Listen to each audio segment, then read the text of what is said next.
And without controversy, great is the mystery of godliness. God was manifested in the flesh, justified in the spirit, seen by angels, preached among the Gentiles, believed on in the world, received up in glory. Seen by angels. Seen by angels here refers both to holy angels and also fallen angels or demons. But the angel answered and said to the woman, "Do not be afraid, for I know that you seek Jesus who was crucified. He is not here, for he is risen.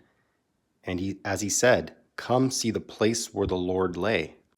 And when he, Jesus, had spoke these things while they watched, he was taken up, and a cloud received him out of their sight.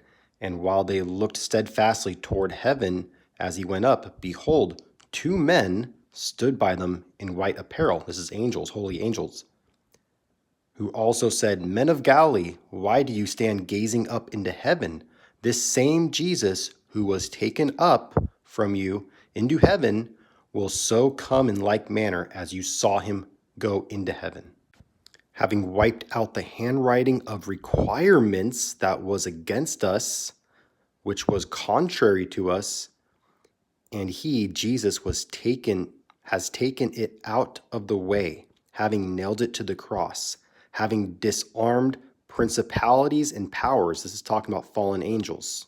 Having disarmed principalities and powers, he made a public spectacle of them, triumphing over them in it. Christ won the victory over the demon forces on the cross, where their efforts to halt God's redemptive plan were ultimately defeated once and for all. The picture here of making a public spectacle over them is that of a victorious Roman general parading his defeated enemies through the streets of Rome.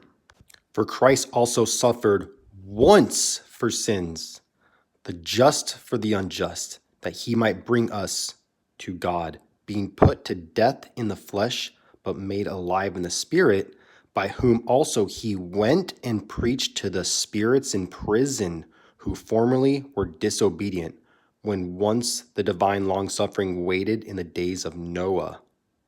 Again, the spirits in prison here is referring to fallen angels or demons who are permanently bound because of their heinous wickedness.